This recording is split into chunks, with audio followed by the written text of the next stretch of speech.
Welcome to Paranormal Gateway Paratalk. I'm the host Scott Wise. Join us in welcoming the wonderfully curious Tui Snider to the show. Tui is a world traveler and author who believes that even home is a travel destination, with a knack for uncovering forgotten history, unusual destinations, and the symbolism found in historic cemeteries. Tui's books are full of quirky details and humor. Her unique perspective has been featured by Coast to Coast AM, LifeHack, WFAA TV, the National Museum of Funeral History, the Cult of Weird, among other outlets. Lost my place here. Sorry. No worries. She lives in a Gothic tiki castle with her scientist husband and her tabby cat she adopted in her childhood, not exploring. I'm doing this weird thing here. No worries. No problem. I'm screwing up there. What I'm doing here. I'm going to go to your thing here. I'm sorry, guys. Plus, here are the chance to join in and win a book for Tui. Whether you're a fan of quirky destinations, local lore, or a curious soul, we invite everyone to jump in and be a part of the fun and don't miss that second opportunity. So, what I'm doing here, they have a notes section here, but I have so much that I scroll down. I keep scrolling down, and missing Oh, you my got to keep spot. scrolling down. It's kind of hard. Yeah. Yeah, because I mean, I'm always complaining about me wasting all printer paper. You got it all printed out. Yeah. I Yeah, gotta but say, Scott, I was kind of grooving to your intro music there. Now, did you compose that? Because I yeah, know you yeah, do music. yeah, that's on mine. Yeah, I like it. That yeah. was very catchy. It Now, but it had a nice little. I was bobbing my head along. I mean, I love like it kind of had that '80s feel, and I love techno music. And then I like there was sort of a X-Files ish jibe in there, like a groovy alien happening. I really really enjoyed that. Very nice, yeah, very nice. Are you yeah. have you been doing much music lately? Or I have a new album coming out in spring. oh, nice, nice. I have like 4 songs out now, Hmm. but yeah, probably in the spring sometime. Oh, good deal. But I'm also trying to work on a book too, so Oh my gosh, what's your book about? it's about it's called Father and his my father and his unholy ghost. That's what it's called. Your father So and your uncle? Oh wow. my father and my father and his unholy ghost. The title of it. Oh, So okay. yeah, Wow. Well, I'm very but curious. You'll no, have to keep me up to date on that. oh I'm yeah, curious.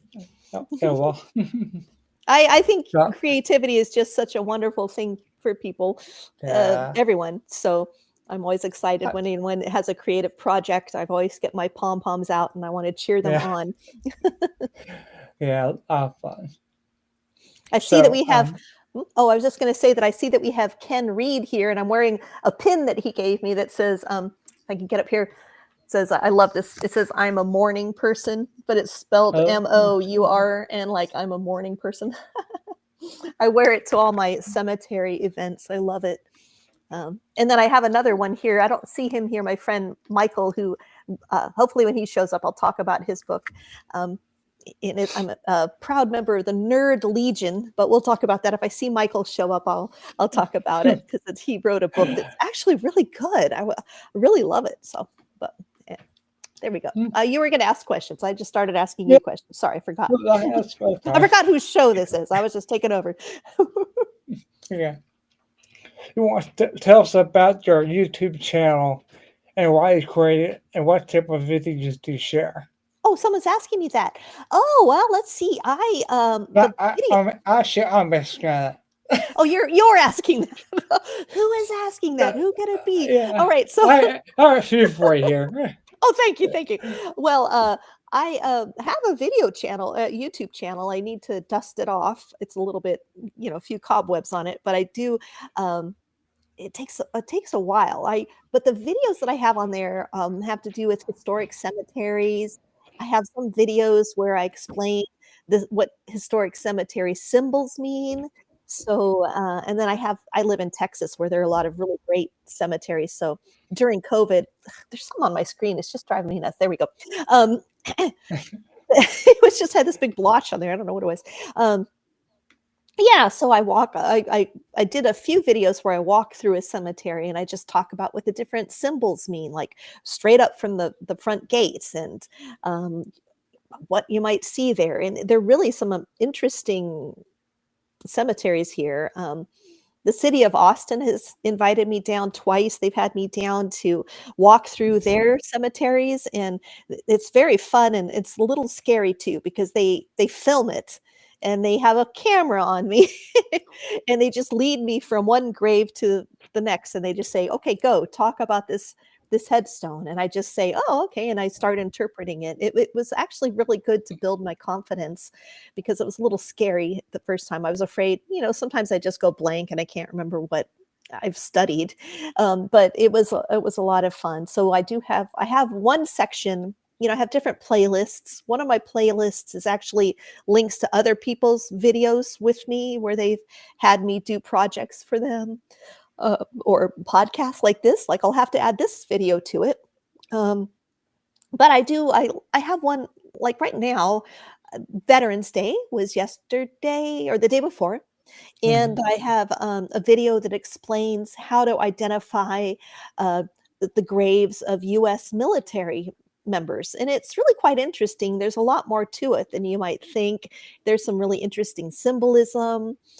So that's a fun one. And then this month, I usually like to reshare. I kind of went in depth on a video about the grave of when Harvey Oswald allegedly, I always have to say allegedly, or somebody emails me, shot Jim Carrey. And the Yeah. aftermath to me, because when they buried him, that was a challenge. He committed the allegedly. Sorry, Yeah. everybody, don't get mad at me. Yeah. Um, It's it, it's the magic bullet theory. Yes, exactly. Anyway, after the guy died, Lee Harvey Oswald died, okay? And when he Yeah. died in Dallas, they no funeral home in Dallas would touch his body. And no graveyard in Dallas wanted him because of the notoriety, and they were afraid of just what it might do, the type of people it might attract to their cemetery. So they secretly transferred him over to Fort Worth, and then they under a fake name, and then they had a fake name for the arranged for the burial, and then at the very last minute they needed some pallbearers, and so the pallbearers that they got were actually reporters. And so the reporters kind of the first one, it was kind of a scoop for them.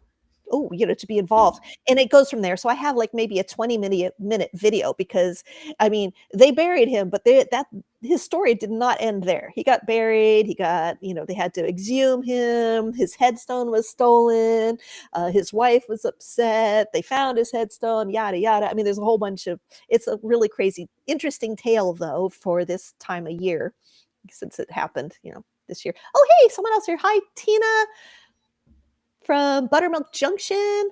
Oh, she's watching the Aurora Lecture DVD. That is so cool. I'm glad you're enjoying that. All right, what she is talking about is that a few years ago, I was invited to speak at the International UFO Congress in Arizona. You lucky dog, you. I know. They treated me so nicely and it was really great. They flew me over and had me stay in this. I brought my friend Teal with me and they put us up in this hotel. It was such a fancy hotel that we couldn't figure out how to use the elevator.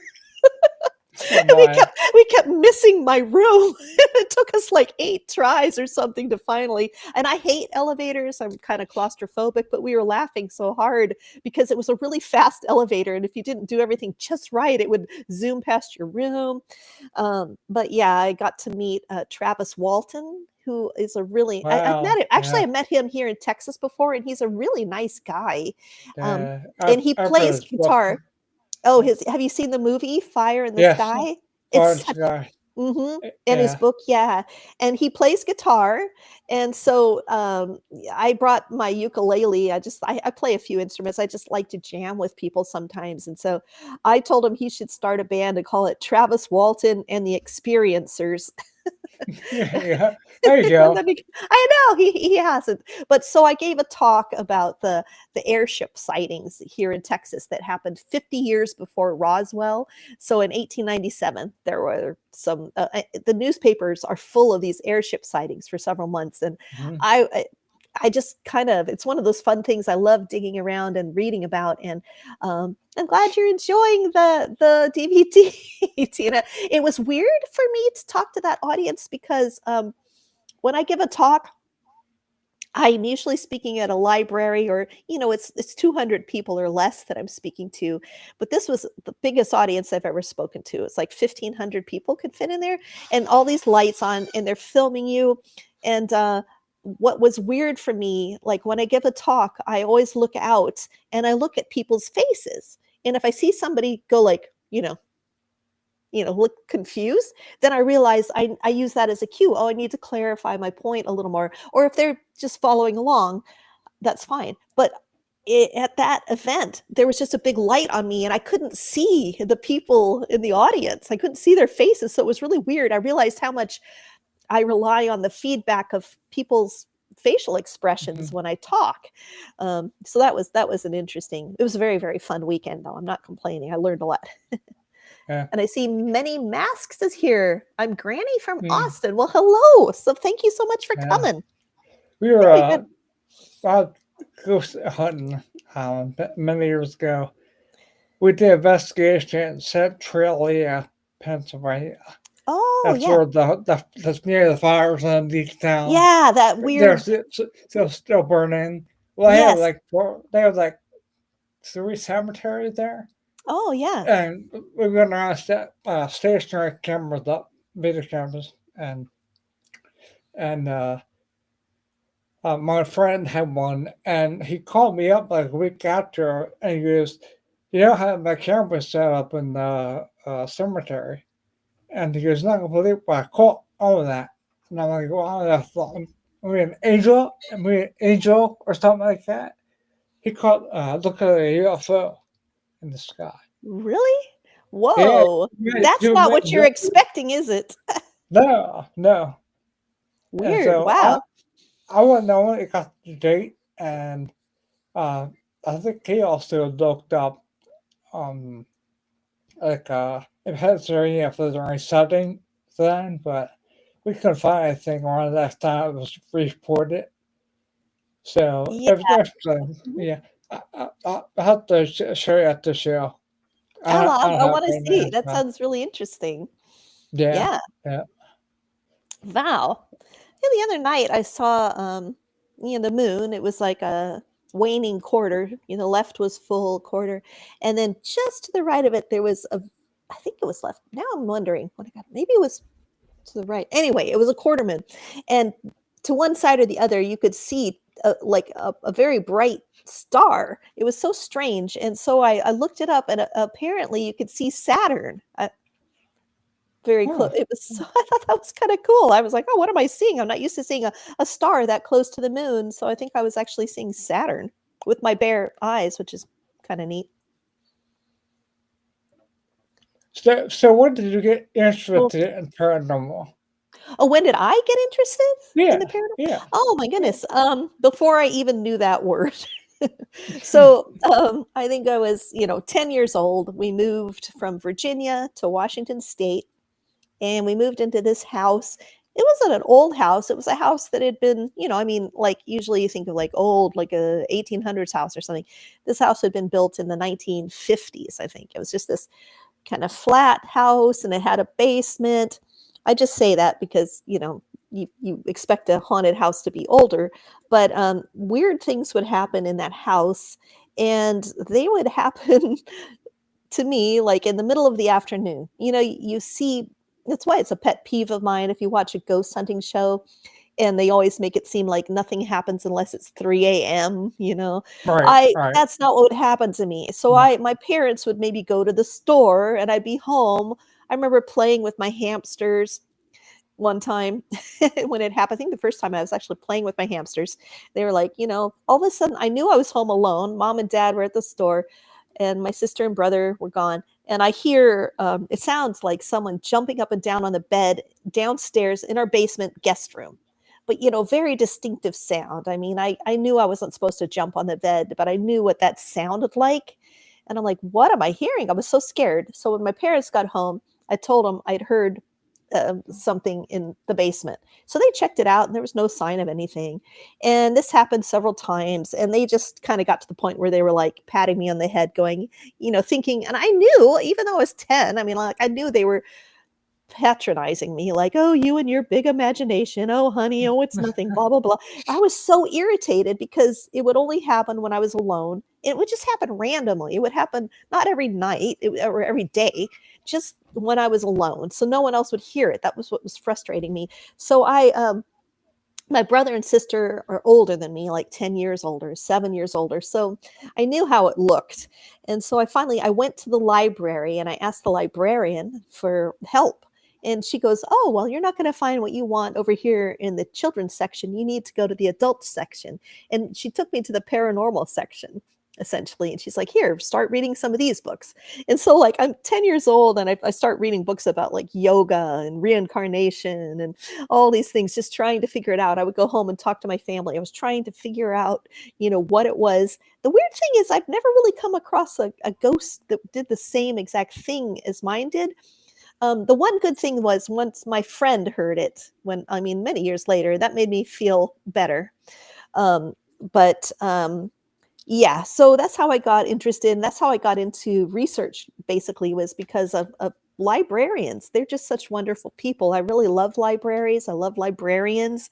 They'll help you find the answer to things. They'll help you find good books to read. So that's really when it started for me. So from the age of 10 on, have I ever written about what happened to Abraham Lincoln's body? No, I have not.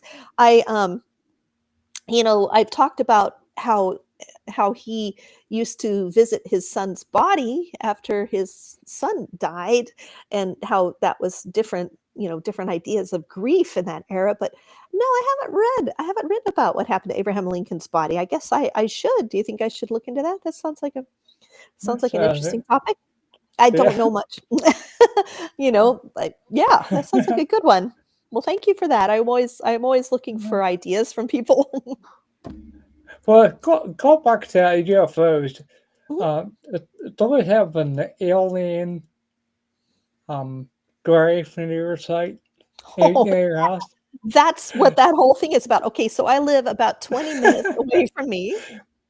That's if people ask me what's the strangest grave you've ever seen, that is one that's definitely a contender. It's about 20 minutes away from me, Aurora, Texas, and it's a little town.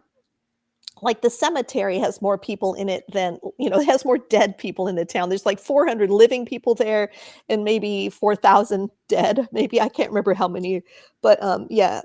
So in 1897, that's when there were a lot of mysterious airships were being sighted in Texas. You can look into newspaper archives and people were reporting them. I didn't know about this, but in April of 1897, there was one of these airships allegedly crashed, blew up in Aurora, Texas, and they found a charred little body.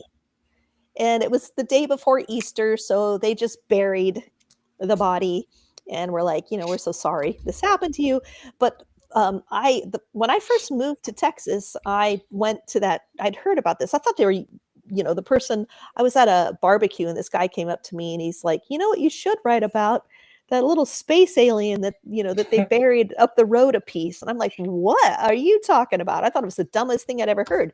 But then I went up there to that cemetery, like on my husband's day off, we went up there. Beautiful little historic cemetery. And I found there is a headstone, and the headstone has a little cigar-shaped craft on it and little portholes. And so I took a picture of it and I put it on Instagram.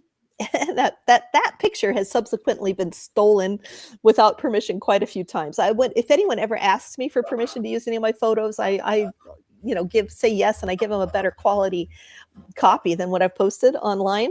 In fact, that's why I'm wearing my friend's Nerd Nation. He wrote a book.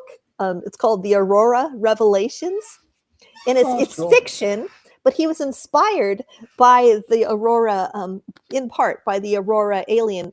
Um, Space alien legend, and so he asked if he could use my photo. I'm like, sure. So I give him the photo, and he wrote. It's really a fun book. If anyone wants to, it's kind of like the X-Files meets I don't know, meets the Gilmore Girls or something, because, or there's you really like the people in it. Like you really, when you finish the book, you kind of don't want it to end because you want to be friends with them.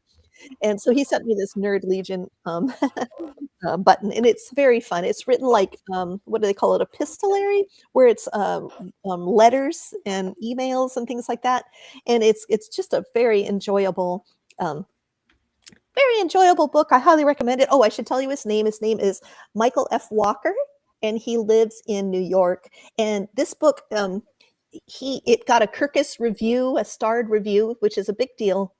So it's not just me raving about it. It's really quite a good book. I think it would make a great Christmas present for that There spooky you go. wife. Okay, I loved Michael. it. It was just a really fun. And I don't get to read a lot of fiction because I do so much research, and I have so many research books that I'm reading, but I really enjoyed reading that.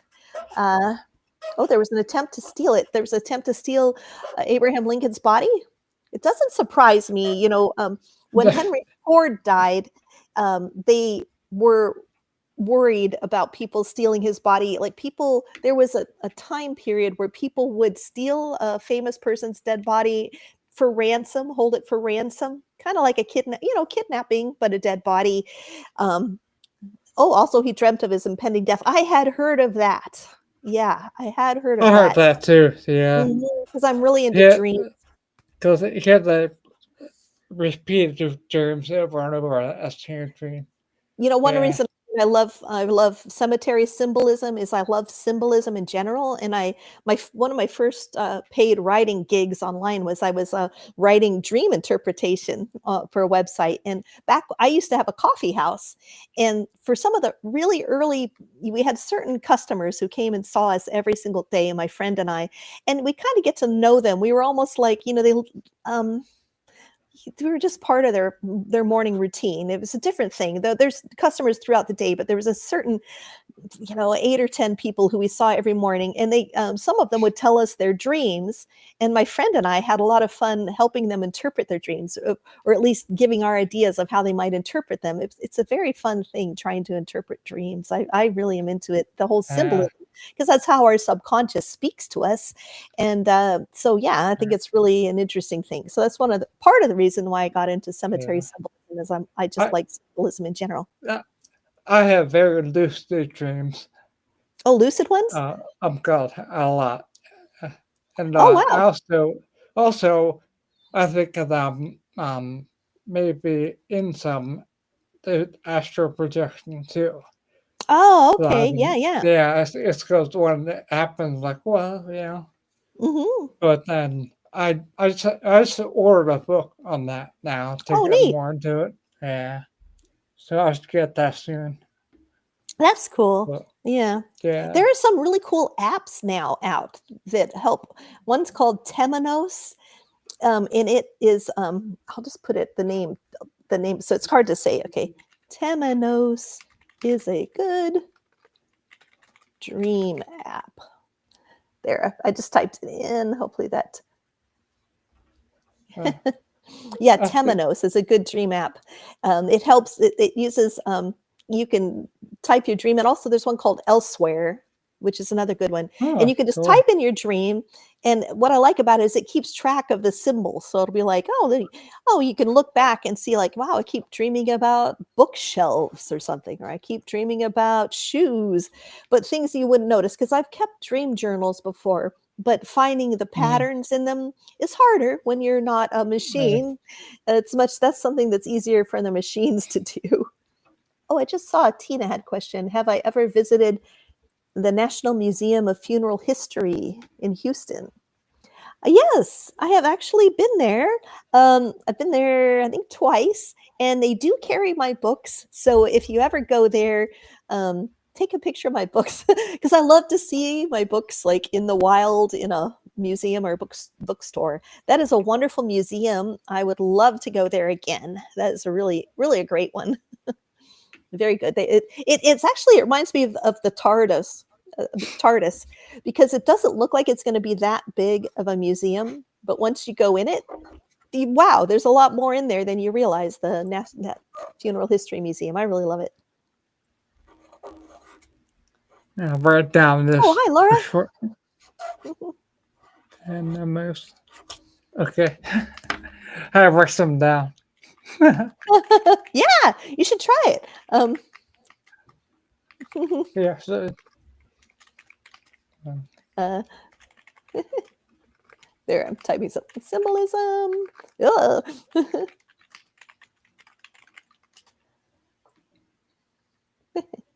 And Weatherford, she said, where? Oh, Granbury. Oh, yeah, Granbury's got a really great, Granbury is a great town.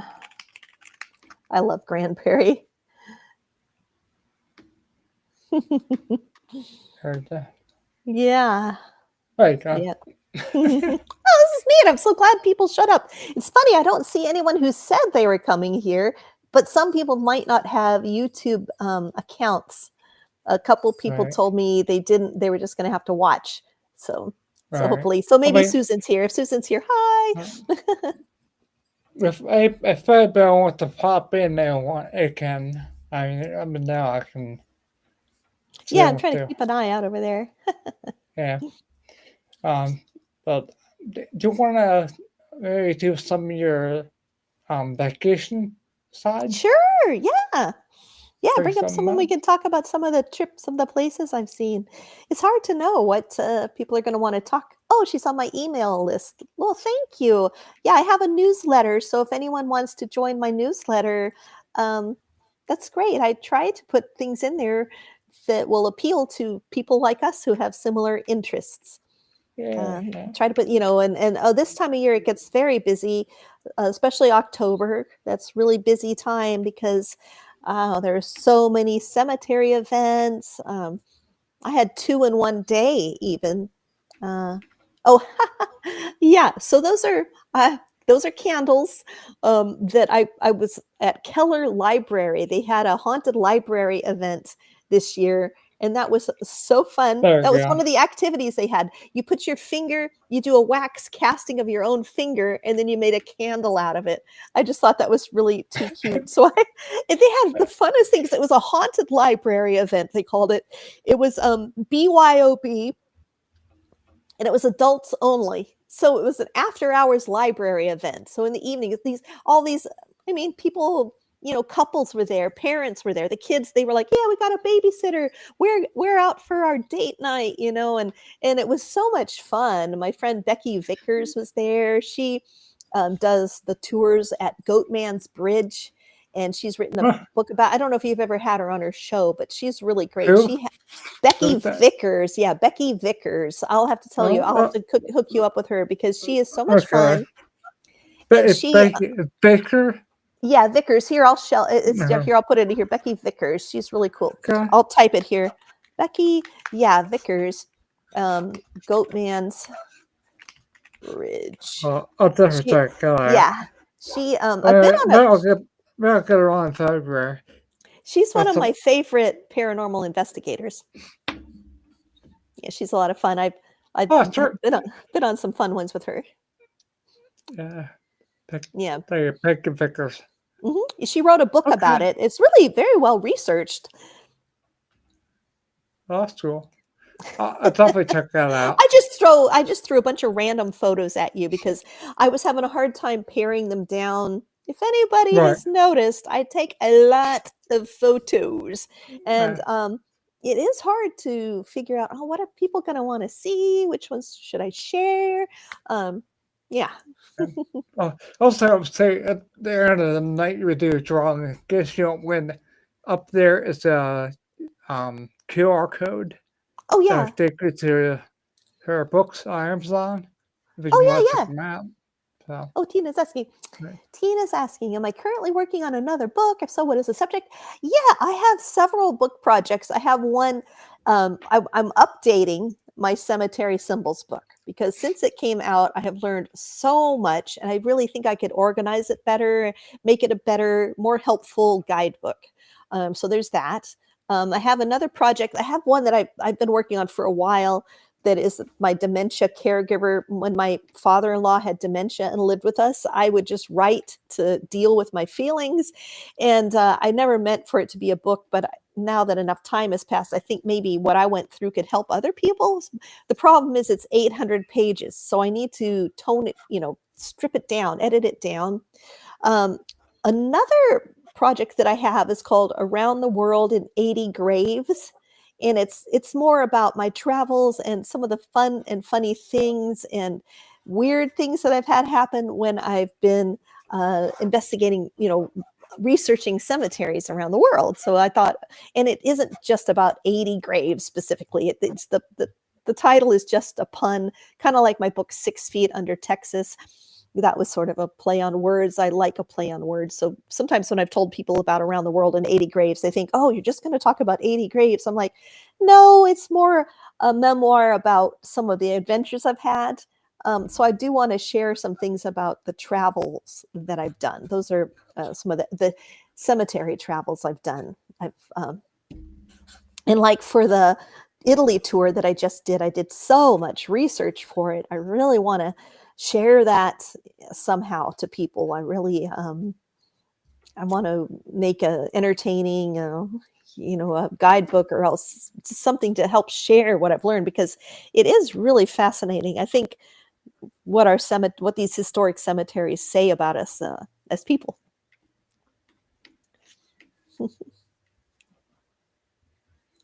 Oh, that's another picture. If you look closely in the flames, there's a skull in there. And she Oh, okay. was at Yeah. that cemetery, that library, Keller Library event. She was telling ghost stories. I loved her outfit and I love that skull. I love skulls. And that was a skull in the flames. I mean, it was the coolest thing ever. It was a hot day though. Ugh. So I felt sorry for her. She was out there in the heat. Oh, yeah. Yeah. Oh, there's just Hey, me and my who is husband. that? This just I have a lot of Halloween themed dresses. So in the fall, I love having an excuse to wear all my different Halloween themed dresses. That one's spider webby. So and my husband, of course, has his kind of Dracula outfit there. I got. I like his glasses. Aren't they nice? Yeah, they're We pretty could, oh, cool. we could, And that we that could, we top could hat bring it is up a really little bit. neat. He got it Yeah, at there you go. an antique store, that top hat, so it flattens down and then it pops up like it is old fashioned. So that's a very fancy top hat that he has. That's cool. Yeah. And oh yeah, so this is a very unique monument that I saw in Florence, Italy. And it's like someone has run the race of life with their torch and then they've just collapsed on their face there and he's holding his torch. Oh hi, I just see that Michael's here. Michael, we were just talking. You missed the big shout. I just gave your book, um your Aurora. This is the Aurora Revelations. I gave it a big old shout out. I'll have to tell him when I come back. Yeah. Yeah, so I told people that it would make a good Christmas gift. Yeah, I'm so glad you could show up. Yeah. Yeah. Welcome, Michael. Yeah, thanks for coming, Michael.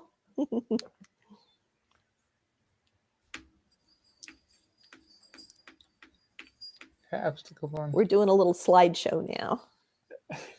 Oh, okay. So this Wow, was look in at all skulls. yeah, it was an ossuary, and I had never been to an ossuary chapel before. So it was pretty amazing. It was just yeah, this was once again, it was in Milan, and we had to wander around, find this little church, and then we went inside, and the lady was, in there was scolding us in Italian. She thought I was videotaping. And I'm like, no, I'm not. There was no videos. I had to assure her I wasn't. So yeah, am I doing any more research on the Great Airship Mystery? I recently did find out something, Michael, about the headstone that was stolen back in 2012. I actually found out who made that headstone. So I will be doing a little interview with them and writing about it. And also, it's so frustrating. A reader a while ago sent me some information with their theory um, about something to do with the airship mystery. And it's so frustrating. I cannot find that email for the life of me, but I've incorporated their theory into my talk about it now. So eventually, that is another book project that I have going. I think Tina asked me what books I'm working on. Eventually, would like to write a book about the airship mysteries in Texas, mostly in Texas, because I did a lot of newspaper research, although it was a phenomenon. It started on the West Coast in September of 1896 and worked its way across, so west to east, across the states.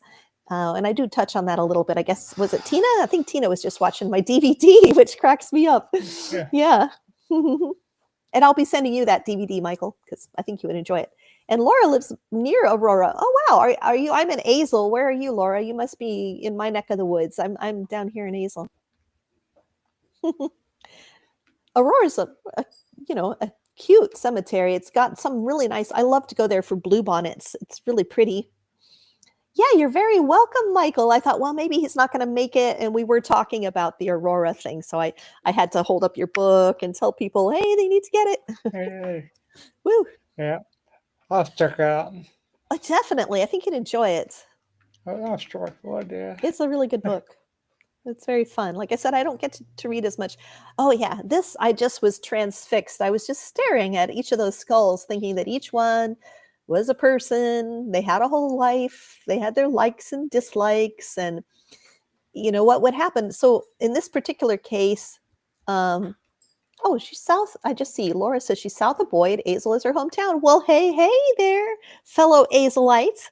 Nice to connect here. We have here in Azle, over at Azle, you probably know this, Laura, that we have the guy who played Chewbacca in Star Wars is buried in Azle Land.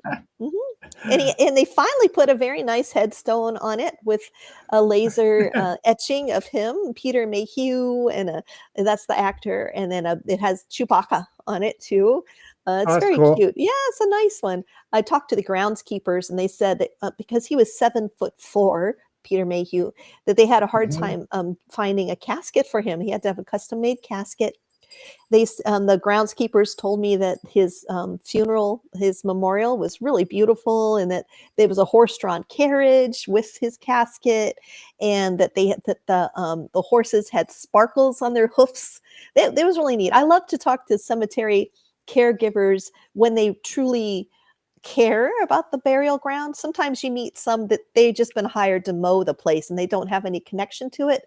But if you meet a true cemetery caregiver, then they care about that burial ground. And they took me around, like they showed me a couple other graves that they thought were interesting. And I ended up putting them in my book. I wrote that book on 6 Feet Under Texas about interesting graves to see. And Peter Mayhew did live in Boyd. I know I was kind of thinking he should have been buried near the alien grave, since I don't know the Star Wars connection, but he did get buried in Azle Land, which is a very pretty, as far as modern cemeteries go, it's actually really pretty. A lot of times I don't really like modern cemeteries. I just find they look like a golf course. There's nothing there that's really interesting. Azle Land is actually really pretty. They do allow some interesting monuments, and it's pretty interesting. Oh, this is great. Well, what a turnout we've had. That's so funny. Laura, living it by. Oh, this picture. Okay. So this gal, I was at, this was the day I had 2 cemetery events the same day, 2 cemetery festivals. And so we're standing there this is in Fort Worth at Pioneers Rest, which is the oldest cemetery in Fort Worth. And all of a sudden I hear someone going, Tui, Tui. And I didn't realize this gal had messaged me on Facebook earlier. She lives in Colorado, but she was in town and she was hoping that I would show up at this cemetery.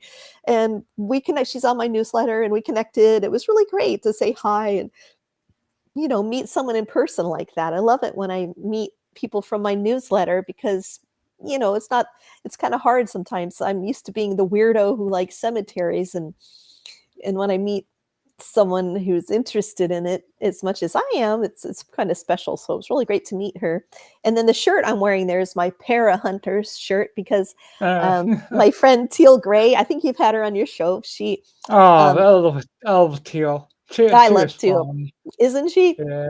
Oh Yeah, god, she's yeah. wonderful. Well, she I was here on two times. you need Not to have sure. her Yeah, on. You need Dave. to have her on. Yeah. So Yeah.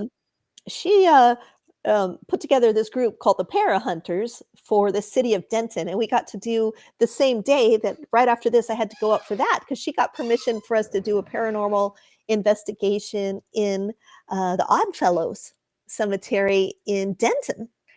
And usually these cemeteries are kind of closed off, but she assured them that we would be very careful. Like I was going to give handouts explaining what cemetery symbols meant, but they were worried there might be some garbage, so I just made a QR code that went and people could There you look up a go. little bit. And so we were very careful, very respectful. Even though it went until 9 o'clock at night, there was no issues. It was so fun. And so yeah, we did that. And then the next week we did a, a paranormal investigation at a library there in Oh, Denton. That was a lot of fun. yeah. So yeah, if you're, I got to do a library too. oh, libraries are neat. Yeah. Yeah. Let me tell you a quick story about that. Sure, go ahead. I love it. And when I was back in Pennsylvania, up in Hanover, Pennsylvania, this huge library. There's 3 floors to it, and we got permission from the lady who ran it, and she became part of a group for a while. And so anyways, we're setting up. We downstairs. We come back up, and there's like police lights, flashing lights, Uh-oh. and there's the bang on the door, and some people upstairs setting stuff up. And so the cops come to the door and like I got her quick and she went to the door. I said, "Can you actually go by there and it's pitch black and you see a flashlight in there glaring?" Well, okay, I guess you can't blame them, that's good. They Yeah, were yeah, yeah. Oh, that's they too were. funny. Yeah. So that was mis- uh, Yeah, you got it. The cops misunderstanding. came. Eep. Oh, well. Yeah. At Like, least what they do were you being do? Oh, we got still. Oh, go something. yeah, what? What? Wait, what? What are you talking about? Yeah. You Oh, too guys funny. nuts. Yeah. Yeah, maybe. Yeah, yeah. Oh, yeah, I'll but the say that. some There ghost you hunters go. here. Look at these guys' outfits and the gal. They were so much fun. This is the North Texas Ghost Hunters. You can follow them on Facebook, and they're just so fun. This isn't all of them. There's quite a crew, but this is at that Oddfellow Cemetery, and I just got such a kick out of them. They were just too fun. Just hit, just hit Those outfits are great. North North, Texas. yeah, North Texas Ghost Hunters. Here, I'll type it in. Oh, milk and show. Yeah, you should have them on there. A lot of fun. North Texas Uh, Ghost Hunters. Yeah, yeah. there we go. I'm gonna spray some on paper. Yeah, it was a lot of fun. Yes. There you Yeah, the North Texas Ghost Hunters, they have a Facebook page if anyone's interested. You go. can check them Okay. out. Yeah. You might have I'll them on the totally show check that. sometime. They're fun. Yeah. Yeah. I think I'll look for a few in February to come on. So Oh, I okay. booked. Yeah, yeah. I booked those for to February now. Yeah, wow, you're booked to February. Wow. Well, good for you. I'm glad. Yeah. Oh, this was so cute. Okay, so, here I am. I'm standing in the cemetery. It's pretty late. And this fellow named Nick, he shows up and he goes, "Hey," he looks at me, he goes, "Hey, I know you. I think I have your book in my car." And he runs over to his car and he comes back like 10 minutes later and he has a copy of Paranormal Texas in his car. And it's pretty beat up. It had like dog ears and maybe some post-it notes in it. And I love that. He's really using the book. It's a that book I wrote is a travel guide to haunted places here in North Texas. And he had this copy that he said, yeah, I keep it in my glove box and I drive around for work, and I drive, maybe I have a minute here or there and I pull it out and I read it. So it made me happy. So I signed his book, and I like it when my books, I sometimes say, because I write a lot of travel books, I'll say my books take you places. And it makes me happy when I see that someone's using my book. That book isn't just sitting on the bookshelf. It's out and about, and he's having fun with it. Yeah. And that's his girlfriend. She's a librarian. And as we all know, librarians are superheroes. So I love them. Yeah. Oh, that's just me at the haunted library we were at. We did that. Okay. Yeah, I have a copy of Harry Potter because my husband was getting bored, so he was just sitting. Every time we would go to a library, he hears my same talks over and over. So I give a lot of library talks. So every time we would go to a library, he would just pick up Harry Potter and pick up where he'd left off. So for the whole month of October, every time I was giving a talk, he'd be sitting in the back reading Harry Potter. And he finally, I think he got to the last 7 pages, and I was like, oh no, you're gonna have to, I don't give another talk until next week. So I guess he'll have to finish the last 7 pages then. There you go. Yeah, it was kind of funny. Oh, hi, Anton.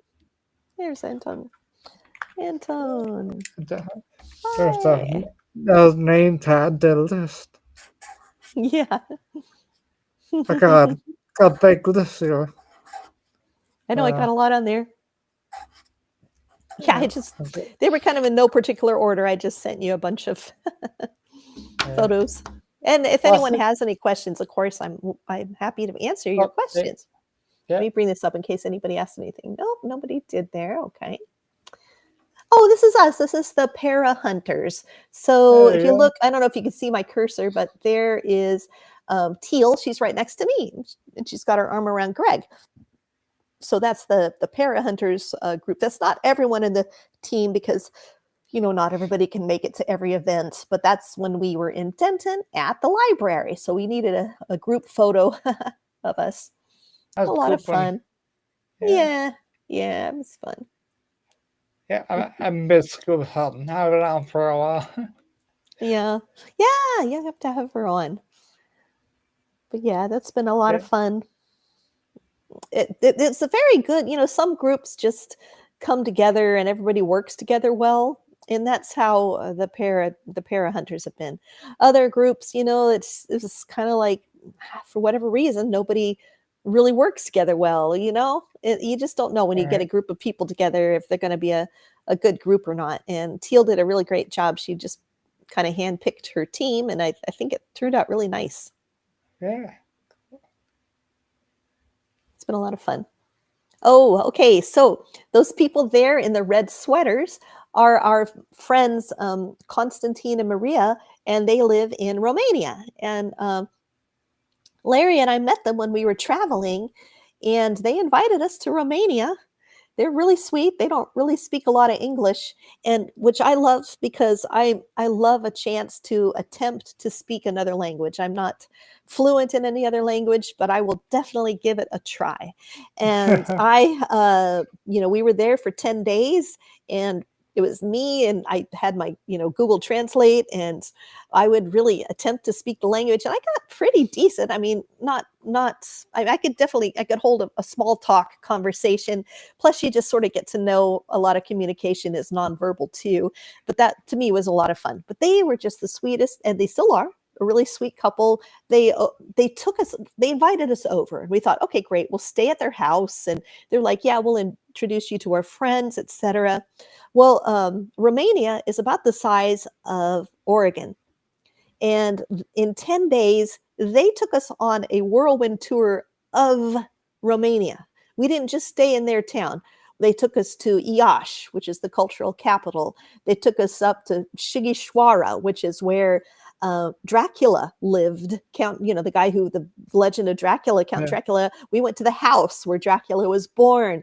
We ate in this, had coffee in the coffee house that was in his house.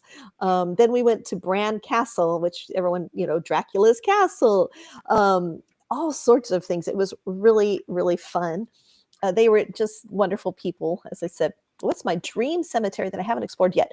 Well, there are a whole bunch of them, actually.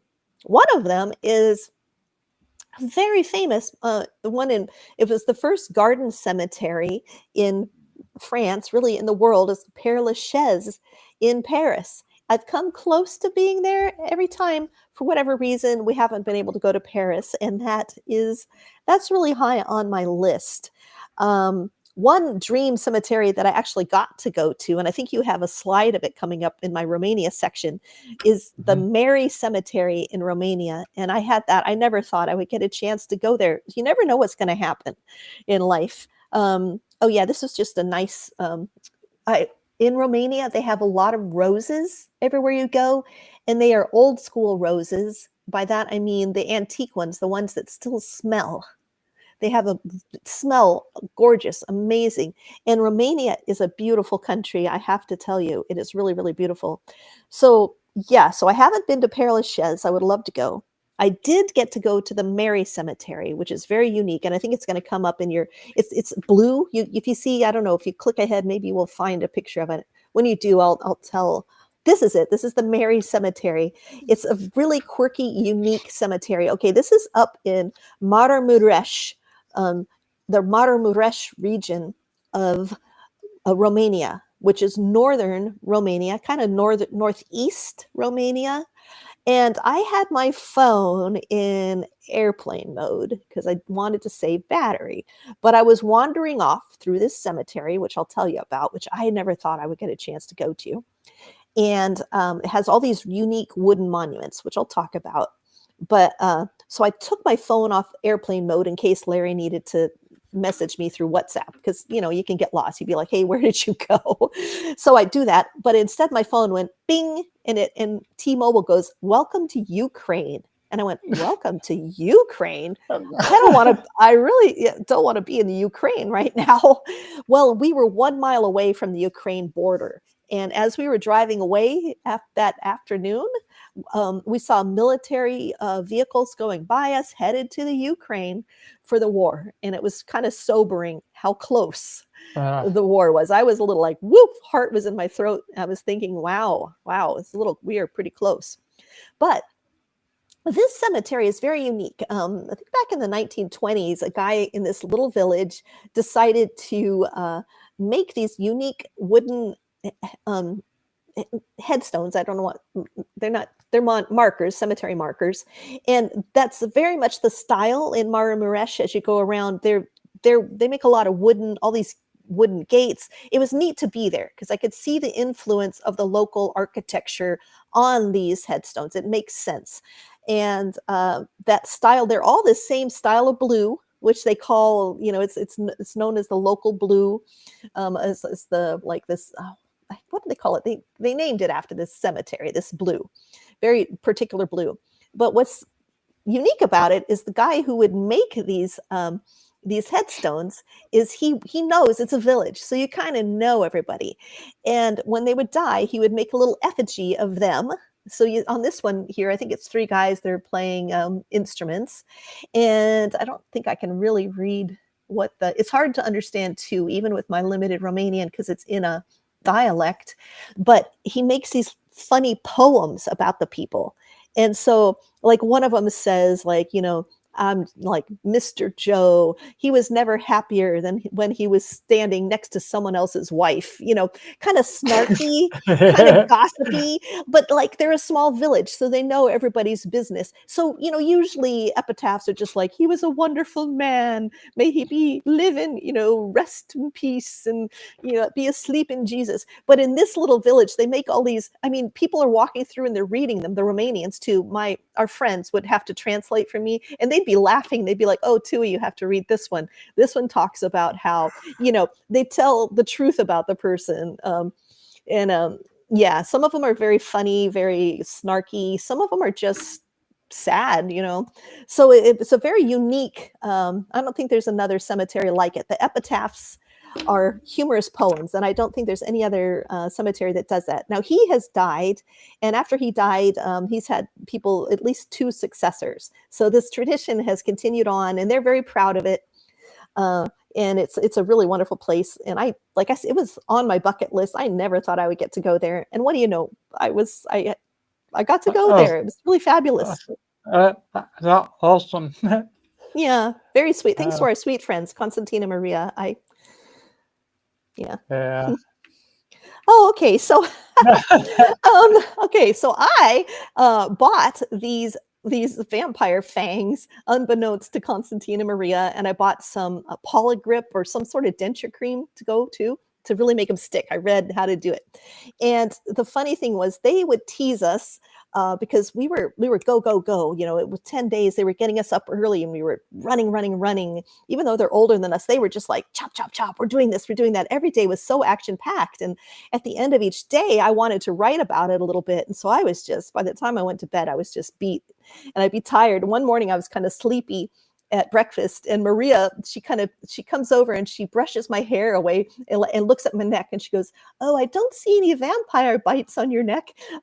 You because you seem rather sleepy this morning." So the morning that I knew that behind us is Bran Castle. And so the morning that I knew we were going to Bran Castle, Larry and I got up early and we were just laughing, brushed our teeth, and then we're just laughing our heads off, snickering as we put these fangs in our mouth. And then the hard part was like walking to breakfast. I kind of kept my lips over the fangs. Like I said, good morning to Maria, but I'm like, you say like, che mai fudge, bună ziua, che mai fudge. That means good morning. How are you?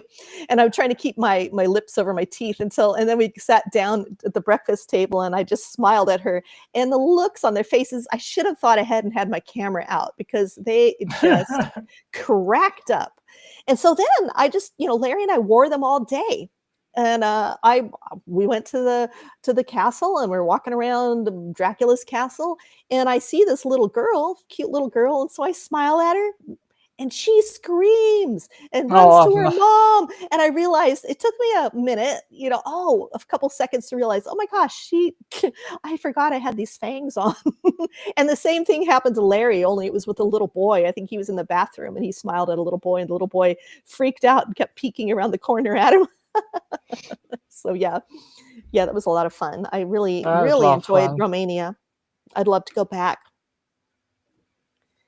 The look on Larry's face in that photo cracks me up. One thing I loved about Romania is that that's a shepherd. You see shepherds all over the place. Yeah. He's got a shepherd. I have another picture of him. You can see his staff, and in front there, that's his sheepdog. And everywhere you look, I got the feeling when I was going around Romania, I felt like I was in an old painting, like from the 1800s, some idyllic farm scene. I mean, there was so much beautiful green, lush land and sheep and shepherds and horse and cart. Something kind of old school, beautiful about pastoral. That's the word that kept going through my head. It's a gorgeous, gorgeous country. And I didn't even know about it. I mean, I knew it existed, but that was it. Oh, one of the things we would see when we were there in May, and the storks were nesting. So we would go through these little villages, and there was just stork nest after stork nest. And they were laughing at me because I kept trying to take pictures of them as we drove by. But to me, it was really exotic to see storks. They actually have to make sure that they don't have too high of a voltage of electricity on the pole so that they don't kill the storks. But at least they care. And it was really amazing. I had never seen storks before. They're huge. I'm just mesmerized at the wires going back and forth there. I know. Look at that white mess. Oh, you think that's so much? You should go to Italy. I call it, the pasta you don't want to eat. There are some places there where just the craziest, or Thailand, the craziest amount of wires that have just, I don't know. It's crazy. I'll have to send you a picture sometime. It's nutty. Yeah, that's a lot, but oh boy, I've seen a lot. Go to Italy or go to like Thailand. I think you'll see some pretty crazy wiring. Yeah. Oh yeah, so it was a Oh, that's cute. Sunday. Yeah, that was up in the northern part again of Romania, and it was on a Sunday, and people were coming out of church, and we were driving through all these little villages, and people had their Sunday best on, and we pulled to the side, and my friend asked, I asked, "Can I take your photo?" And they were like, "Sure," and they posed, but they wear their traditional costumes every Sunday to church for sure, and they're very cute. They're very pretty. I liked seeing them, Yeah. their Yeah. costumes. Very colorful. I bought a scarf. Yeah, I bought a scarf that has roses on it. I wanted to get something that would really make me think of Romania. Yeah, look at that. I like the one on the left. She's got these kind of shoes that have a little lace around them that you tie up the Oh, neck. yeah. And that was I Yeah. saw a lot of people wear that with the socks and then the laces on them. And this is not a special occasion. It was just Sunday. It was like, this is your Sunday best, and this is what you wear to church. And then people after church, you see them eating. They have like they'll have outside of the church or nearby. They'll have sort of a picnic going on, and they'll be eating. It looks like some pretty yummy food. I had some really really good stuff there. But yeah, it was just nice to see them doing their native, their traditional cultural things. Yeah. The different oh yeah, this was pretty common sight in Romania too. Uh, it's very like overloaded, but horse and cart. And we're driving down a highway, and that guy was pulling his horse back, like, don't step on the highway. But yeah, farmers still use horses a lot there. Horse-drawn carts. You see them on the road Wow. too. Road signs telling you that horse-drawn carts are going to be there. Yeah, it was very interesting. Oh. This is interesting. Everybody brews their own booze in Romania, and they sell it in water bottles. Now, if this were Thailand and you saw these on the side of the road, it would be gas. They put gas in the old water bottles and sell it along the highway.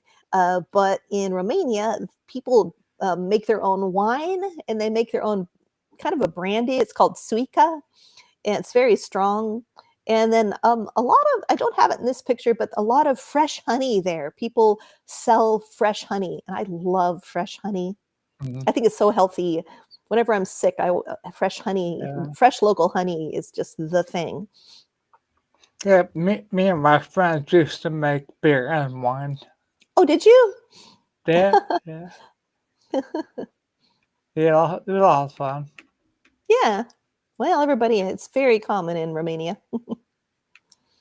Oh, this is just, I love how, I don't know, the look on her face. That's This a one good was picture. quiet. I mean, she could be of this era. You know what I mean? This is like from the 1800s, but she could be.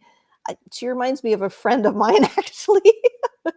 A friend of mine, She and she she looks angry. yeah, she looks just kind of, oh, good grief. Uh, Yeah, it's whatever.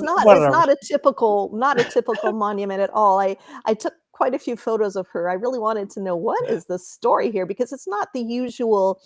um Usually, you'll see someone who's obviously mourning. They look sad.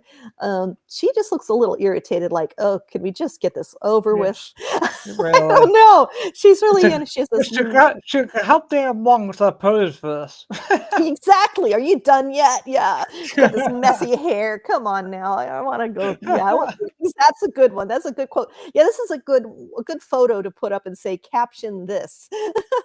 any Yeah, any caption ideas out there, people? there you go. Yeah, Oh, yeah, yeah, she was pretty really cool. something. She's in Bologna, and this particular cemetery used to be a monastery, but it was a Carthusian monastery, which means they had men and women, so they had nuns and monks. So I can only imagine what might have happened every now and then. There must have been some drama. But yeah, that's in Bologna. It was a very interesting cemetery. It was quite This different one, than the other ones. down my mama. I just grabbed some random grab some random photos for you. I didn't know which ones to Yeah. pick. Oh, Oh, this one was interesting because you see that? That's his sweat. Drops of his sweat have been a part of the oh, okay. sculpture there on his arm Yeah. and Yeah. down his leg.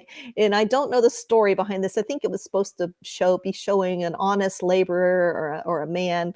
I'm not sure. Oh, Anton, yeah, come on already. Yeah, as the Yeah. caption for her. I There you think so. go. I know. She does look very Yeah. irritated. She does not look like a happy camper. Yeah, this was also in Bologna. Like I said, I mean, I have so many photos. I just didn't know where to begin. I had some really just tossed some at you. Bologna, Bologna. Let's see. Oh, I bet we have Genoa. Oh, this is also in Bologna. If you look through that doorway and you look down that hall, there were all these buildings that you could wander through that had tombs inside of them. It wasn't, most cemeteries are all outdoors. These had a lot of interior areas that you could wander through. It was very maze-like, very labyrinthine.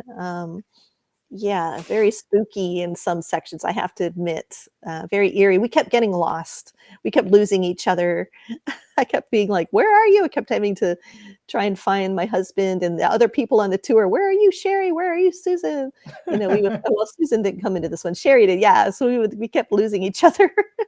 Yeah, it was Excuse very me. different. Mhm. I'd Yeah. love to go back, though. I'd love to go back and just have, like, a month. Oh, there's another Well, look at her. let me That's know a when you full go. yeah, When familiar. you go, you, Hmm? when you go, you put me in a suitcase, take it along. Okay, yes, because we're going next year, so I've been invited back. I'm gonna have to bring an extra suitcase, stick you in it. We're gonna be there. The tour is gonna start on Halloween, and then we'll be there for All Saints Day and All Souls Day. It'll be another 10-day tour, but we'll go to Rome. That's where we'll be. So it's gonna be very different. So, I'm gonna miss out on Halloween here, which is a big deal, as you know. But yeah, so Yeah, that's the I'll be walking around with my rollator. there you go. Hey, why not? Whatever it takes. Yeah, that's how I get around now. Yeah. Oh, I like this one. Oh, she still has dial-up internet, says Laura. Yeah, there you go. That's why she's like, "Come on, load in already." She's trying to join. Yeah, there are just some stunning statues. This is also in Bologna, that same cemetery. Um, yeah. That's there. Oh, okay. This is here in Texas, in Oakland Cemetery over in Dallas. So I don't know if Monica Newberry's here, but she and some other people, I was really happy to see her. She's done a lot at Oakland Cemetery, and she helped put together this Dia de los Muertos event that was really amazing. And so here is a man. I loved his outfit, and he's calling in the four directions as they start the ceremony for the Dia de los Muertos, which was really, really cool. They did a lot of folkloric dancing, and there were people dressed, they had the makeup on to look like a Catrine and a Katrina, which are the skulls. And it was just a really lively, there was a food truck, really great tacos and some vendors. It was really wonderful. I had a lot Very of fun. fun. It Yeah, really was very colorful and fun. I, I love these. I love festivals. Me too. Me too. This one was great. Yeah, I used to when I was in Pennsylvania. I used to go to the Renaissance Fair. Oh yeah, those are so fun. I love Renaissance Oh, fairs. there. It's We used to have a group that dressed up too. I had my tunic on and that kind of stuff. I carried a sword and uh-huh. Oh, fun. we had a lot of Y- fun. Yeah. Yeah, my husband and I were married at a Renaissance fair, so we go every year for our Halloween Mm. party. I mean, our anniversary party. Okay, here's part of the dancing. So she's That's where dancing on that. Renaissance Fair is where me and my wife had our first date. Oh, very cute. That's Yeah, very sweet. Yeah, they're fun, yeah, aren't they? yeah. Yeah, she's doing a dance barefoot, standing on that pottery there. That was really neat. Okay, I thought That's that's what that was. Yeah, that was Yeah. the Dia de los Muertos event as well. Mm. I shared a few videos too. Oh, this was just a family who was attending. They weren't part of the performers, but they were just attending. I asked if they could take their photo, and I thought that was really great. I love that they got so dressed up. Yeah, it's cool. And you can see in the background, there's tombstones, and that's the community altar. That's my Dia de los Muertos Oh, dress. But there you go. yeah, I like but that. yeah, and that's the altar, so people could put pictures there of their loved ones who had died, and as the marigolds around there, according to the lore, the smell of the marigolds is supposed to help lead the souls of the deceased to the altar, and so they get to visit you on Earth. So yeah, it was really neat to see. I liked it. It was very fun.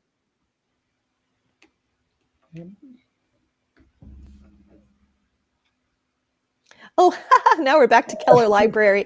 They had so many fun games. One of the fun games they had where they had these feet that had toe tags on them, like you'd see at the morgue. And then it describes how the person died. And it would be a famous character from a book or a movie. And you had to tell from the way the description on their toe tag. And if you got enough of them right, you would win a prize. So that was one of the fun events they had at the Keller Haunted Library. It was so fun. Yeah, look like there's something on the foot there.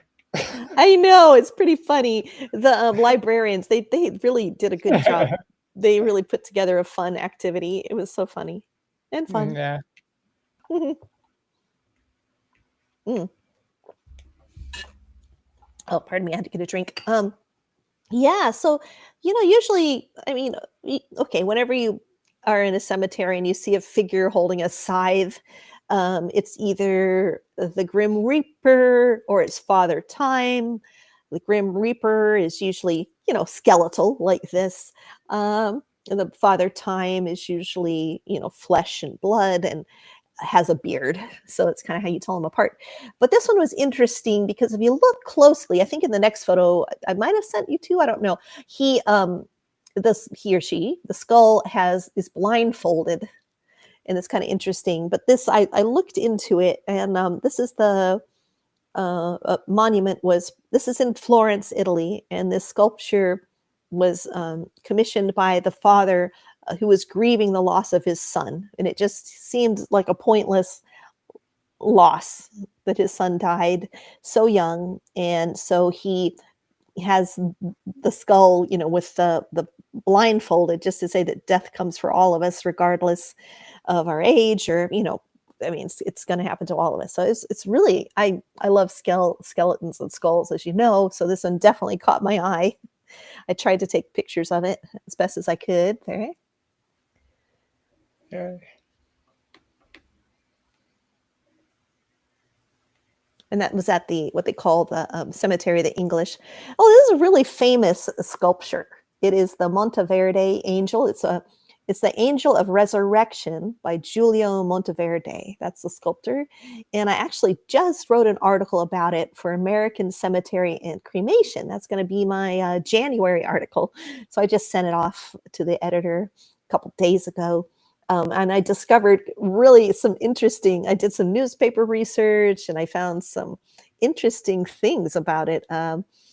It's one of the most copied sculpt angels in the world. So I have seen replicas and riffs versions of this same sculpture. I've seen two, at least, in Texas.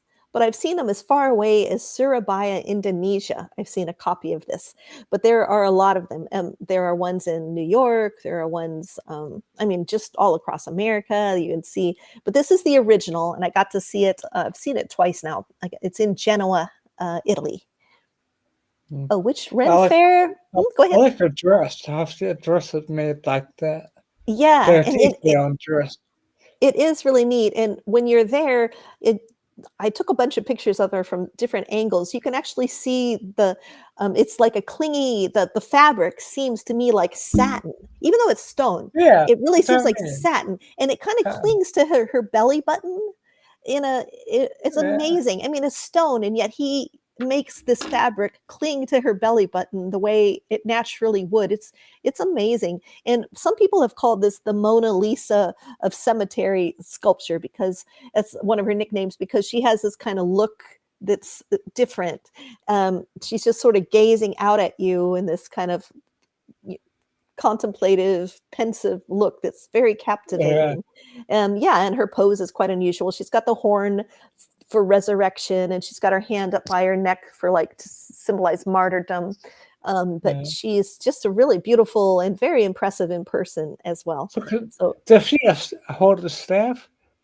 That's a horn. So yeah, I have a if I pulled back and had a bigger picture of her, which I mean, I took a whole bunch of pictures of her, you can see that she's holding a horn. So to blow to resurrection, the day of, Judgment Day, like, hey, everybody, wake up. Like Gabriel trumpet. Yes, exactly.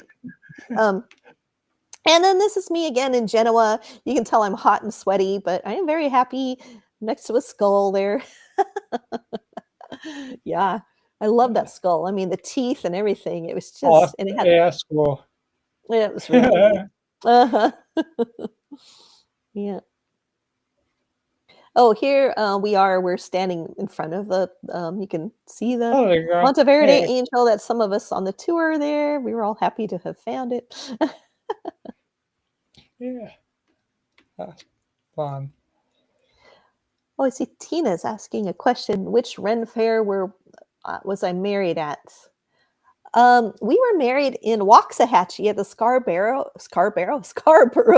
Renaissance Fest. And it was a lot of fun. We were married there. I dressed like a purple fairy.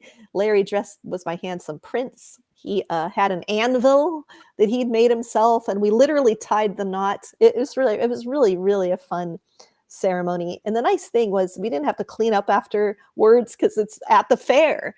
So because I've helped so many friends with their weddings and everything, it's really a painless way to have a wedding. It's so much fun because your friends are all dressed up. Larry's best friend dressed like a court jester, and then we just ran around the Ren Fair for the rest after we got married and had a wonderful day. It was really fun. Yeah, me and my wife, 23 years now. Oh, wow. Congrats. Yeah, we got married in Punta Cana. That was fun. That is cool. Yeah. That's fun.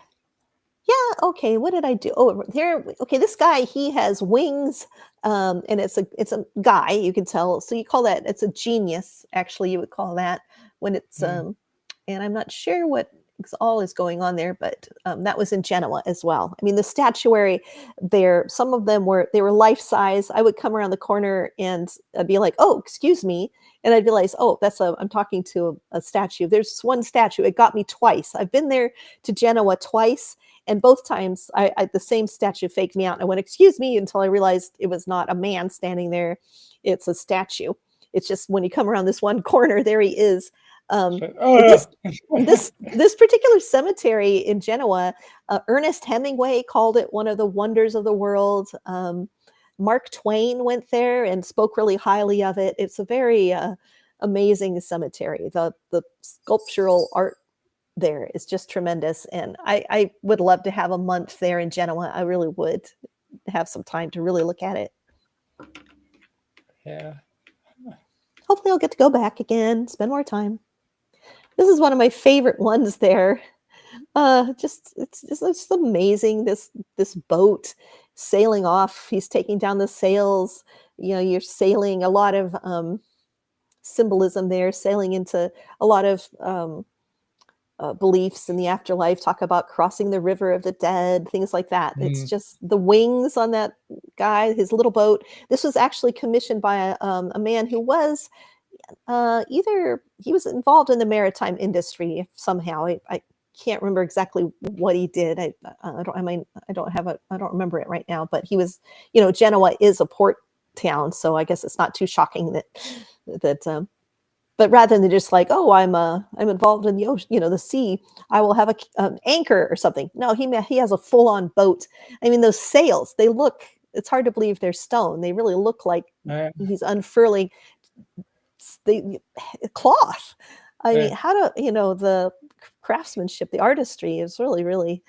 I think they call this one the Angel Helmsman. Yeah, that's the name, the Angel Okay. Helmsman. Yeah, it's one of my favorite there. I really looked forward to seeing it. I like them too. Cool. Hmm. Yeah, I like how here we have this angel and her wings are huge wings are sort of wrapped around these two stern-looking men with their serious-looking mustaches. I don't know who these men were, but I'll familiar. ask that. But they're but it was kind of interesting. I was like, wow, this is just they obviously wanted us to know that they were important. And, but yeah, uh, they just it is amazing. It really is. Då till de stod sig as du visste av oss. Oh, the Wizard of Oz. Yeah. Please ignore the man behind the curtain. Yeah. Yeah. Yeah. Yeah. Oh, this one's really oh my goodness, I blanked. I think Joy Division, if anyone knows that band. Do you remember the band Joy Division? Yeah, Yeah, I do. yeah, they used this angel was on one of their albums, I think from a different Okay. angle, and I can't remember the name of the album right now. I'm blanking a little bit, but she just looks like I'm done with it, I've had it, and I just love it. She's just flopped down on her back that way with Uh, her angels with grief. It's just really, I really like this one. The Ribideau tomb is the Ribideau family. Some of the details on it are interesting. They just because Egyptian symbolism was just sort of popular, they just stuck some Egyptian symbolisms on the same tomb. It doesn't really make any sense. It's just sort of like, oh, let's just stick this on there. I mean, a grave is prone to fashion and fancy just as much as anything else in life. So why not? But I just think the craftsmanship on her, I just think she's really a delight. Just amazing how she looks. You have to expect these angels to move when you're there. yeah. Yeah. This is a famous view. If anyone saw the movie Gladiator, there's a new Oh, Gladiator okay. movie coming out, but this is a shot of that scene. I think when he's going to heaven at the end, or the oh, can anyone help me out here? Probably people who have the movie fresher in their head than I do. But this is an iconic scene from the movie. It was filmed here in Tuscany. And so we did, when we weren't going to cemeteries, we also actually, in that 10 days, we also went to some really cool little villages. We went to this one village that's on a mountaintop that you have to walk up a little pathway to get to it. I think I have a picture of that coming up. We went to another little, these little villages where you just walk around narrow streets and explore the cathedrals and see the artwork, and went to that book Under the Tuscan Sun, Frances May. She lives in this Right. Cortona. So we went Yep. there. Yeah, I that was really neat. saw it. Oh, you know what I'm talking about. Yeah. Yeah. So Yeah. that was one of those. So we got to visit those places, and they really are beautiful. Tuscany is gorgeous. Yeah. We were there. Yeah, we were there in September. Oh, this is right outside my house. This is what it looks like on Halloween. Like I said, Wow. we only had 800-ish trick-or-treaters this year. We've had up to 1,000 before, pretty much from 5 in the afternoon until 9 o'clock at night. We just are out on our front porch. And we use a candy tube now because we don't have to worry about the kids walking up and down our stairs, because in their little costumes sometimes, we were always worried they were going to trip and fall or something. So yeah, it is so fun. I love Halloween. It's just crazy at our house. So next year I'm going to be in Italy on Halloween. And so our house sitter, we're going to really have to help tell our house sitter what's what. And what we end up doing is, when we're not home and we have a house sitter here, we get a couple friends to come and help him or her out, because it's a lot for one person to do. Yeah. It's very fun That's though. the If anyone's in that's Texas for Halloween, come and visit us.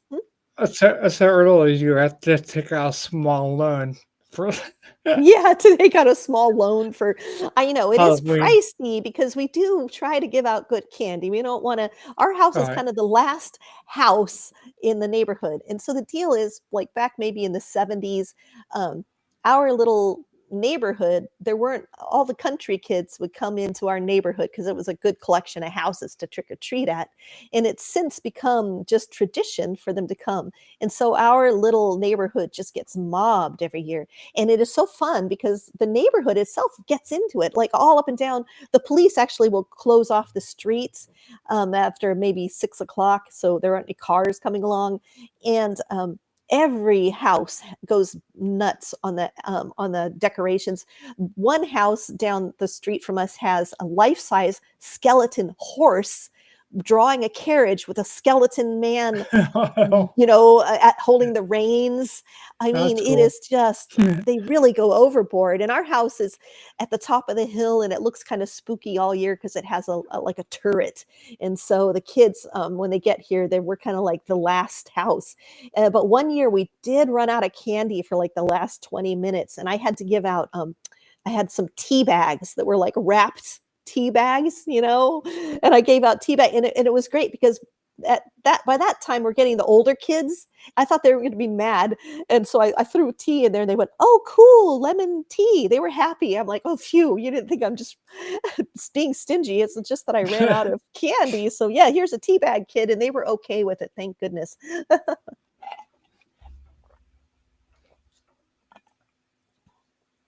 Yeah, this is a close-up of kids at a candy tube. I think that's Yeah. a kid that monster from Stranger Things there on the right. Yeah. Oh, yeah, okay. Oh, Yeah. man, and our we got some new next door neighbors, and I should have put a picture of them in the mix because we were a little worried, like, "Oh, gee, what are these new next door neighbors gonna be like?" Because our old next door neighbor really was festive. Oh, holy moly. We should not have worried. Our next door neighbors, wow, they went crazy. They have an animated, full-size horse with a Grim Reaper on top of the horse, and the horse snorts and steam comes out of his Oh, nose. wow. And he rears up and the Grim Reaper, looks like he's gonna get you with his scythe. I mean, they have some animatronics. He dressed up like Frankenstein, and she was like Frankenstein's bride. So I think, wow, okay, these people fit into our neighborhood for sure. Wow. Oh, this is that, Banya Red show. This was a really neat see the little walkway? You have to take that walkway to get you might have trouble with your rollator. It would take a while, but they would take you up in a golf cart actually if you wanted. Okay. And yeah, Okay. so you go up there and then, you walk around. That's a little village up there. Not very many people live in that town now. They might live there, but they have either work from home or it's mostly tourism now, but it's just a back in the day that was really offered them protection to live up on a hill like that. Oh, wow. It's just kind of magical. I really enjoyed it. That's what it looks like inside Milan's monumental cemetery. Once you walk in the gates there, there's a lot of that striped stonework. It's called Lombardy style masonry. Kind of Beetlejuice look. Yeah. But yeah, and so you can just see there were over 6,000 statues in that Wow. cemetery. We spent the entire day there. We got there right after breakfast, and then we had lunch in the cemetery. We had a picnic, and then we stayed there until they closed. And it was an intense day. I just ran around all day taking photos, and you can look around and you can see everywhere you look. I mean, there were that area where they're kind of flat. But you can see life-size sculptures, and then behind me, just sculpture, sculpture, sculpture. It was crazy, but in a good way. Yeah, I thought this was interesting. This was in the Jewish section, and some of it was overgrown, as you could see. And I was looking, and all of a sudden, I was like, "Wow, I think I see hands coming out of that bush." So yeah, it was kind of a cool look that there were these hands coming out of the out of the ivy. I don't know. It was a little spooky. I was running around by myself. It was very interesting. Uh, sometimes there's something you want to take a picture of, but the lighting isn't very good and you can't move it because it's a 800-pound statue or more. And I just thought this was very pretty. This is just one of many, many beautiful beautiful pieces. Here, just If a mourning is she angel. is she missing her wing or is it behind her? No, you can't see it. If you look carefully, you can kind of see it there. Her head is sort of blocking the wing. Okay. Yeah, she All does right. have both wings. No, this one isn't broken, and she is holding Oh, flowers. Um, okay. yeah, Yeah. yeah. I think she's just really beautiful. I thought she doesn't look as Uh, fed up as that one lady. She has the more traditional, just thoughtful look on her yeah. face. Yeah. Uh, oh, here we are in Dallas again. This is like the most interesting woodman of the world, like statue I've seen. It was for a section for the woodmen of the world, and yeah, there is a woodman standing there. It's a really cool. The light wasn't in my favor. I had to kind of position the sun behind him so we could see him at all. But one of these days, I'll get a picture of him with the light on. But that's yeah. over at the same cemetery when I was at the Dia de los Muertos. Yeah, and it Oh, just yeah. we Yeah. and we have, it's interesting. They have some really pretty statues there in Oakland, and I went and I looked, and they have. If you were rich enough, you would get a statue from Italy. I've got to say, Italian sculptors, the schools over there. When I read about famous sculptors, even sculptors from America or England, if at a certain point, if they really wanted to grow their skills in the 1800s, they would go to Italy because that's where the knowledge center was. The people they could really learn from. They'd go to Rome or Genoa or Milan, one of these places that had sculptural schools. It's to be a sculptor in Italy. It was a family craft, and you would pass it down through your family. But just like anything, some people just are better. They have that special aptitude. Whether they were in your, just because it's in your family, you might just be okay. But then along comes someone who's just so good and so talented. So anyway, I don't know who did this Woodman of the World piece. I really love it. But I did see a few sculptures in Oakland over there in Dallas that when I looked on the side, I always looked to see if they have the name of the sculptor, and they had Italian names. I'm like, aha. So, oh, hello. Picture I had of it. Yeah. So Another sip.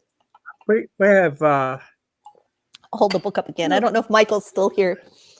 See, there you go. if Michael's still here. I was telling people it's a really good read. You will enjoy it. Yeah. And I'm wearing the pin, my Nerd Legion. Yeah. Anyway, I counted 1, 2, 3, 4, 5, 6, 7, about 9 names. wow. Yeah.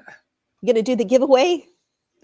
Yeah, I get it. His first one is a book, the cemetery Yeah. one, and then maybe I'll do the ebook for Paranormal Texas. Okay. How's that sound? Sure. Okay, so we'll do a paperback version of Understanding Cemetery Symbols for somebody and an ebook of Paranormal Texas. Let's see if I put my books here in case we were talking about. So we're going to get the paperback.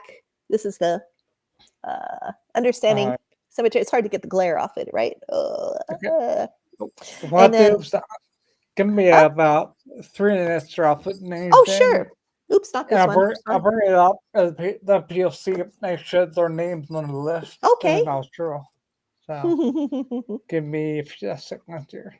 Paranormal Texas. We'll do an ebook of that one. Fun. I love giveaways. Yeah. Da, da, da, da, da, da.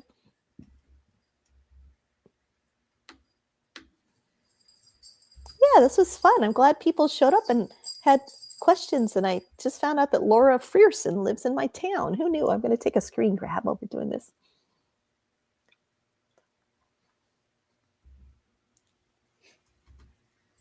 If I can get it. Here, I'll take my glasses off.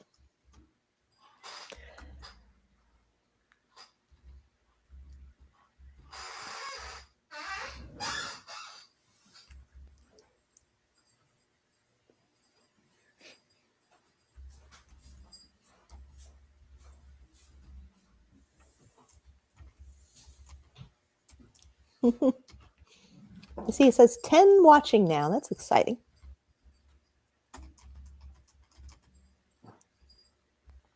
I'm very slow at typing. Oh yeah, no worries. And if anyone has questions, let me know. Let's see, what else can I tell you about?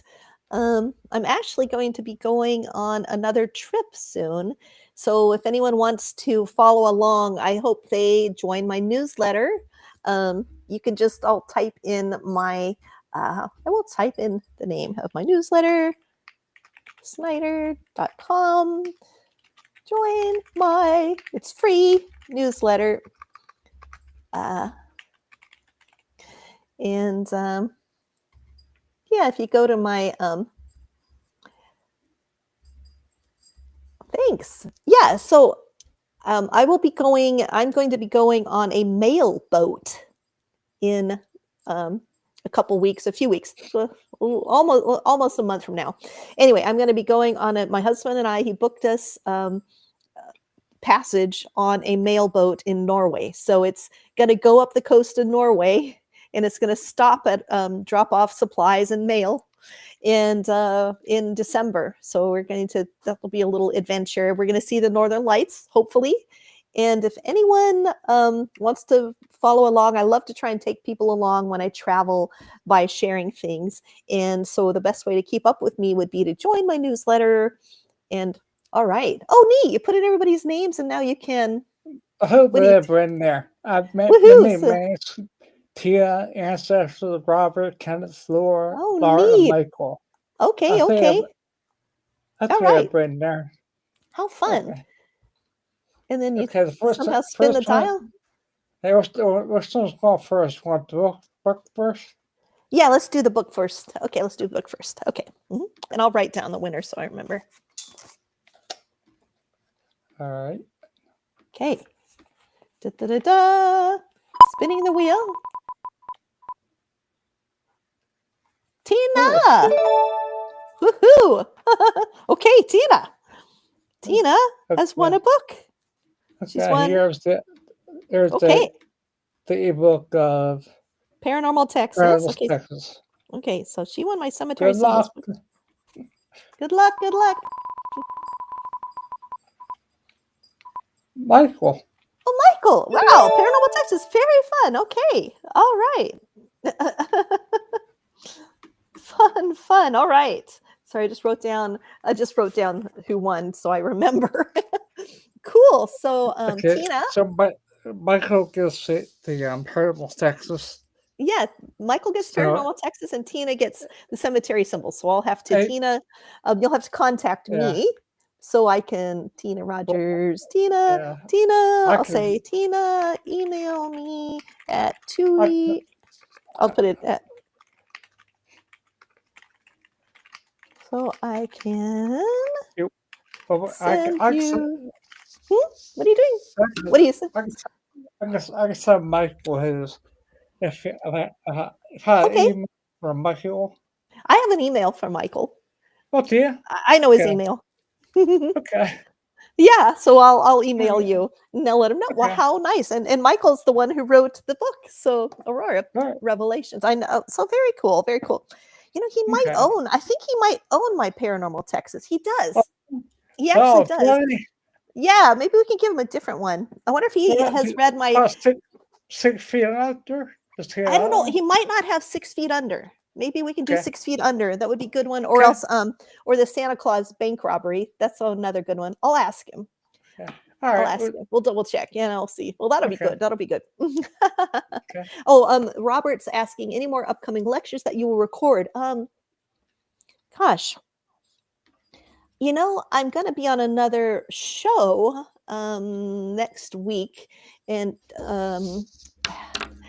I'll put it in my newsletter, Robert. I have a couple more lectures, but they're both just at libraries. I'm doing 6 Feet Under Texas and Richardson Library, if anyone's there. And I'm doing Santa Claus bank robbery in